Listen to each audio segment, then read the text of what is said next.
In 2003, I was exposed to my first meditation. It was sound healing with a didgeridoo and sound healing bowls and a lot of instruments that were drawn from throughout the world. My first, what I call a gong, my first 100 days in a row meditating was in the year of 2006. And so since, for the past 15, almost 20 years, but let's just say like 15 years, meditation has interested me. And meditation in this forms of focusing your energies.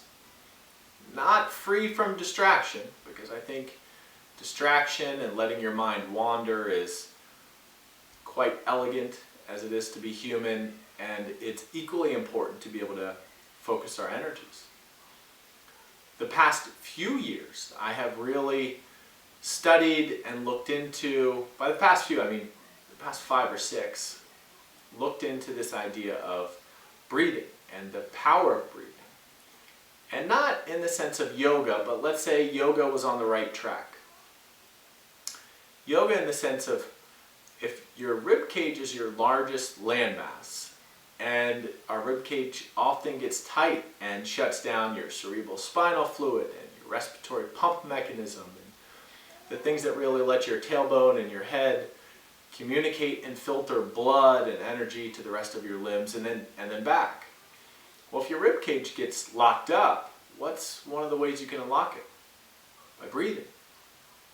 Breathing is incredibly important, but it's not just regular breathing. Did you know tactical teams, they use something called box breathing? Well, they'll breathe in for 4, hold it for 4, out for 4, let it stay out for 4, breathe back in.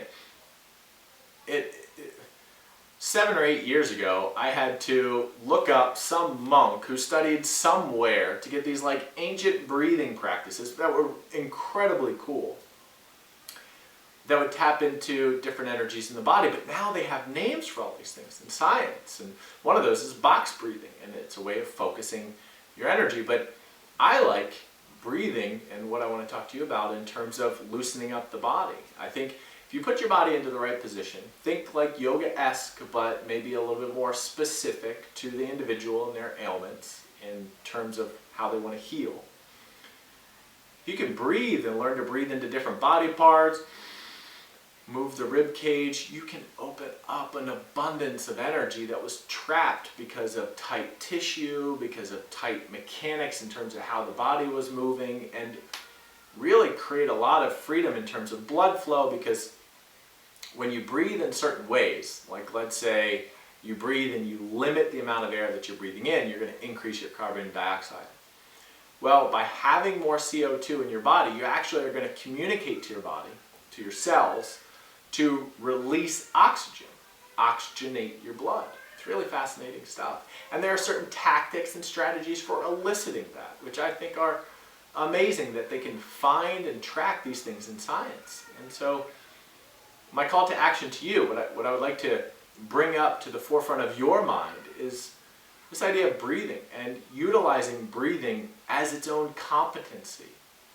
You know, we're all sort of gifted with this idea of breathing, and because we're gifted with it, sometimes it's so obvious. We take it for granted because it's so here, and we don't know distinctions within breathing because we haven't studied it and we haven't looked into our own ways of breathing. But just know that there are a lot of curious people out there, whether because they've had ailments or because they're just curious of how to perform better, who are studying breathing. So if you don't have a meditation practice, start one.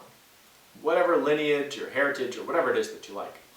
But recognize that breathing itself is not necessarily meditation. It's just, as I would say, it's actually a pillar of health. You just need to learn how to breathe for health. And breathing needs to be a competency that you study. So look into one of the recent books and discover for yourself something you may find interesting about breath.